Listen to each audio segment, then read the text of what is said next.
Hello friends, welcome to the current affair session for 6 अक्टूबर।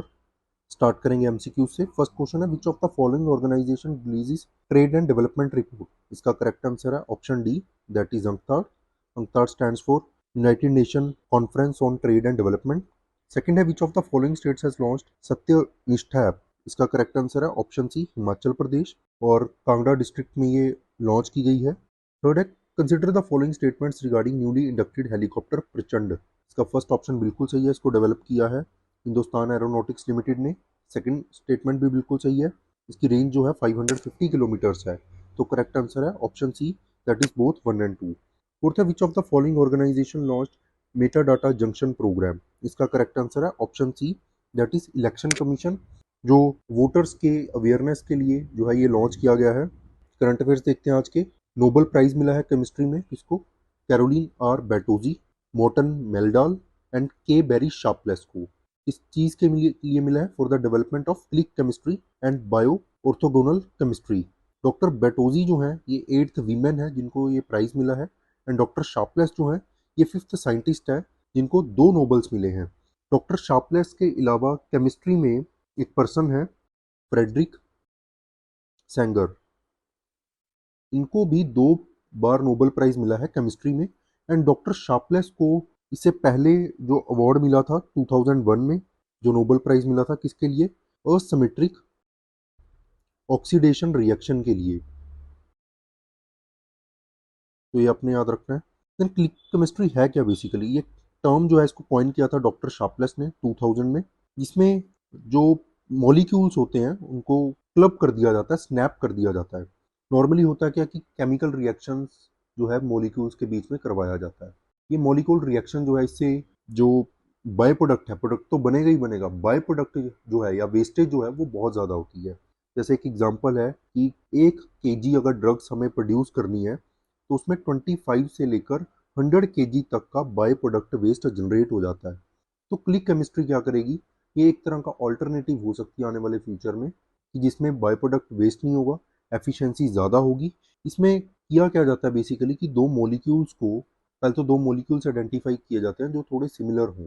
इनको जो है दोनों को रिएक्ट करवाया जाता है, जैसे बेल्ट का बकल होता है इस तरह से क्लिक रिएक्शन काम करता है।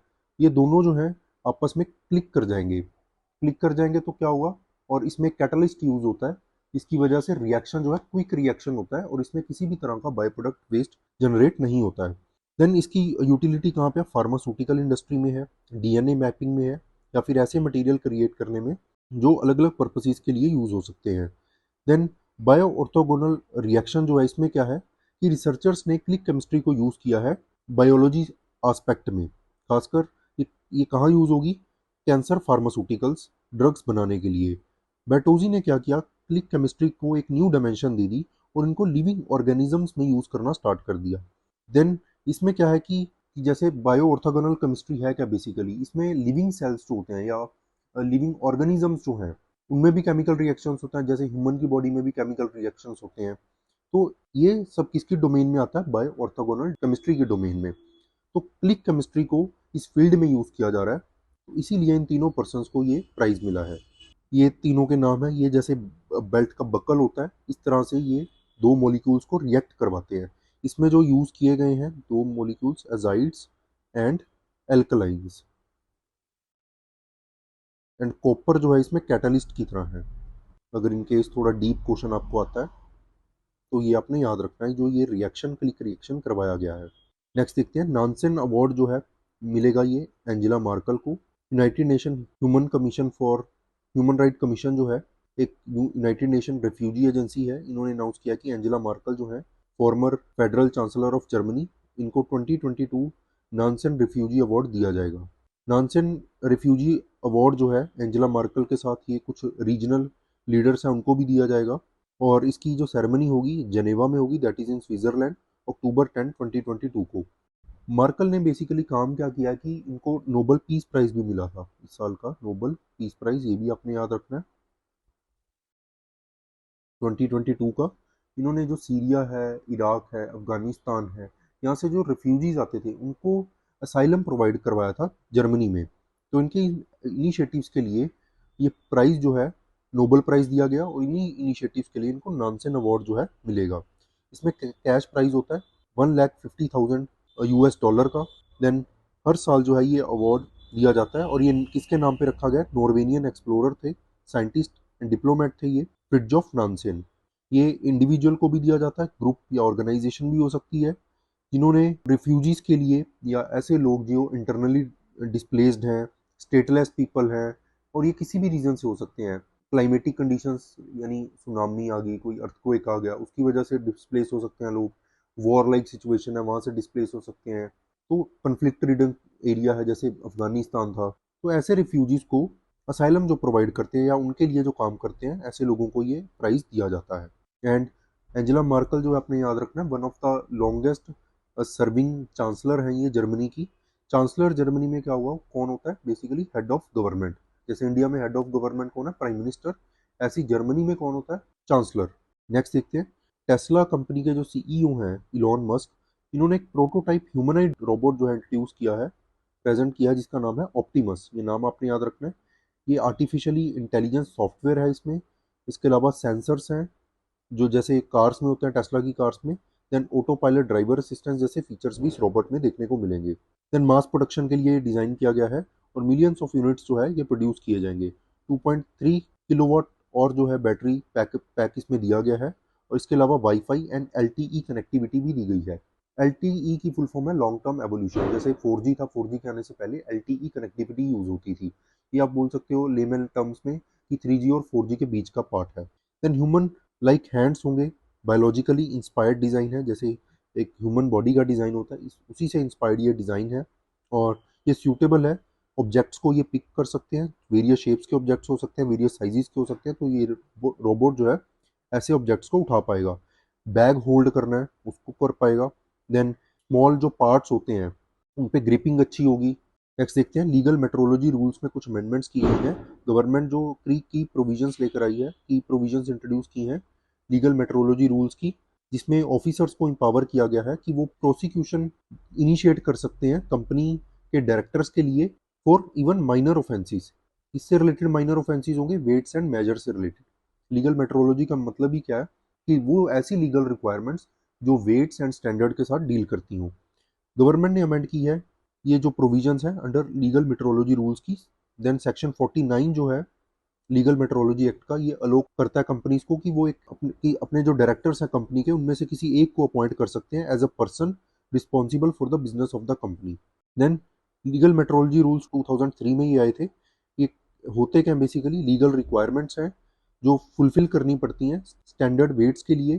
देखो क्या होता है कि जो स्टैंडर्ड या वेट्स इंस्ट्रूमेंट्स हैं उसके लिए भी वहाँ पे भी एप्लीकेबल होते हैं लीगल मेट्रोलॉजी रूल्स। और जो वेट्स यूज़ किए जा रहे हैं, मेजर्स यूज़ किए जा रहे हैं, स्टैंडर्ड्स यूज़ किए जा रहे हैं, वहाँ पे भी ये एप्लीकेबल रहेंगे। देन ये रेगुलेट किए जाते हैं bye legal metrology packaged commodities rules 2011। Main M क्या है रूल का, कि इंश्योर करना कि लोगों का जो पब्लिक गारंटी जो है कि वो प्रोवाइड की जाए in terms of security and accuracy of weightments and measurements. कि जैसे मान लो कंपनी कोई प्रोडक्ट बनाया, उस पर 100 ग्राम लिखा हुआ है, बट एग्जैक्टली उसका जो वेट है वो 80 ग्राम्स है, तो ऐसे में प्रोसिक्यूशन जो है उस कंपनी के अगेंस्ट चल सकती है। दूसरा है कि किसी ने कोई डिवाइस बनाई है, डिवाइस का जो वेट्स या मेजर्स है या स्टैंडर्ड्स है उसमें हेर फेर कर दी है, तो उनके अगेंस्ट भी प्रोसिक्यूशन जो है चलाई जा सकेगी। नेक्स्ट है एसटी स्टेटस दिया गया है पहाड़ी कम्युनिटी को। Union home minister Amit Shah ने डिक्लेयर किया है कि शेड्यूल्ड ट्राइब जो है पहाड़ी कम्युनिटी जम्मू एंड कश्मीर में, उनको शेड्यूल्ड ट्राइब का स्टेटस दिया जाएगा। एक कमेटी बिठाई गई थी अंडर जस्टिस जीडी शर्मा। तो जीडी शर्मा कमीशन ने रिकमेंड किया था कि रिजर्वेशन जो है पहाड़ी, गुज्जर एंड बकरवाल कम्युनिटीज़ जो हैं जम्मू एंड कश्मीर की, उनको एसटी स्टेटस दिया जाए।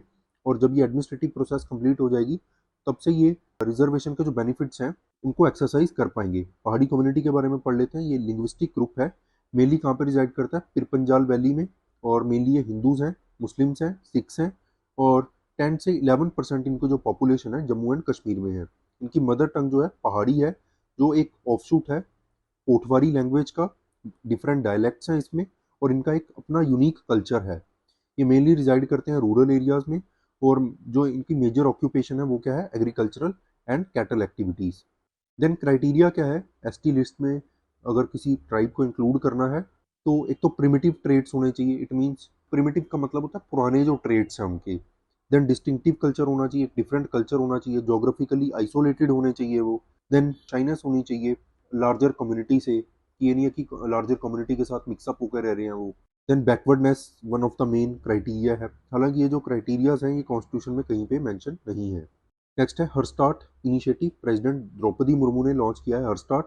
एक स्टार्टअप प्लेटफॉर्म है, किसका? Gujarat university for women entrepreneurs का। एक इनिशिएटिव जो है गुजरात यूनिवर्सिटी का, इसका एम क्या है कि वीमेन लेड स्टार्टअप्स को सपोर्ट करना। प्लेटफॉर्म जो है ये लॉन्च किया गया विद द एम दैट ये सिर्फ इनोवेशन ही नहीं बूस्ट करेगा, बल्कि जो स्टार्टअप एफर्ट्स हैं वीमेन एंटरप्रेन्योर्स के उनको भी प्रमोट करेगा, उनको हेल्प करेगा, ताकि वो गवर्नमेंट और प्राइवेट इंटरप्राइजेस के साथ कनेक्ट कर पाए। देन इस प्लेटफॉर्म के through free resources and training जो है प्रोवाइड की जाएगी, किसको? एस्पायरिंग वीमेन एंटरप्रेन्योर्स को। देन डिजिटल कम्युनिटी जो है बिल्ड की जाएगी, डिजिटल पब्लिकेशन भी की जाएगी, और इस पब्लिकेशन में जो सक्सेस स्टोरीज हैं डिफरेंट वीमेन एंटरप्रेन्योर्स की वो पब्लिश की जाएगी और लोगों में अवेयरनेस बढ़ाई जाएगी। नेक्स्ट है Sarthak NIMHANS. NIMHANS stands for national institute of mental health and neuro sciences and HelpAge India, जो एक एनजीओ है, इन्होंने जॉइंटली इंप्लीमेंट किया है सार्थक को, ताकि मेंटल वेलबींग जो है एल्डरली पीपल का वो इंश्योर किया जा सके। सार्थक है क्या? बेसिकली एक कम्युनिटी बेस्ड इनिशिएटिव है, जिसमें नर्सिस प्रोवाइड की जाती हैं, हेल्थ केयर वर्कर्स प्रोवाइड किए जाते हैं एंड वॉलंटियर्स ट्रेनिंग दी जाती है गेरियाट्रिक मेंटल हेल्थ के लिए। इट मीन्स एल्डरली पीपल जो है उनकी मेंटल हेल्थ के लिए।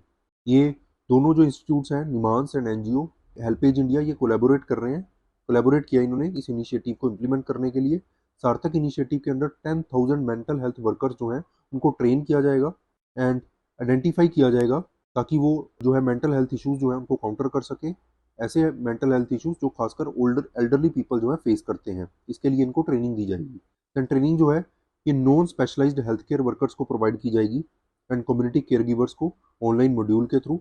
इसमें स्पेसिफिक कैटेगरीज हैं, जैसे कि नॉन स्पेशलिस्ट हेल्थ वर्कफोर्स होगी, इनफॉर्मल केयर गिवर्स होंगे एंड इंस्टीट्यूशनल केयर गिवर्स होंगे। इट मीन्स जो स्पेशलिस्ट हेल्थ केयर वर्कर्स हैं उनको ट्रेनिंग नहीं दी जा रही है, बल्कि नॉन स्पेशलिस्ट जो केयर वर्कर्स हैं उनको यहाँ पे ट्रेनिंग दी जा रही है। तो ये इंपॉर्टेंट पॉइंट है, आपने याद रखना है। नेक्स्ट है लेबनान। इंडिया ने हैंड ओवर किए हैं इंडिजिनसली प्रोड्यूस्ड मोटर बाइक्स, किसको? लेबनान को। और आर्टिफिशियल लिम्ब फिटमेंट कैंप जो है ये भी ऑर्गेनाइज किया जाएगा लेबनान में। Made in India motor bikes हैं, ये इनिशिएटिव जो लिया गया है, बाइक्स जो दी गई हैं ये पार्ट है बाइलेटरल असिस्टेंस का। लेबनान जो है यहाँ पे आप देख सकते हो, ये कंट्री है लेबनान, और इसकी कैपिटल आपने याद रखनी है बेरट। और इस साइड जो है मेडिटेरेनियन सी है, ये मेडिटेरेनियन सी है। और बॉर्डरिंग कंट्रीज कौन सी है? सीरिया है, देन इजराइल है। दो कंट्रीज हैं बॉर्डर कंट्रीज, तो ये आपने याद रखना है। ये कुछ एमसीक्यूज हैं लास्ट सेशन के, इनको आप अटेम्प्ट कर सकते हो। आपका कोई भी डाउट है आप हमें कमेंट सेक्शन में कमेंट करके पूछ सकते हो। इस पीपीटी की आपको कॉपी जो है आप हमारे टेलीग्राम चैनल पे मिल जाएगी, जिसका लिंक जो है इस वीडियो के डिस्क्रिप्शन में मिल जाएगा। So that's it for today, thank you so much.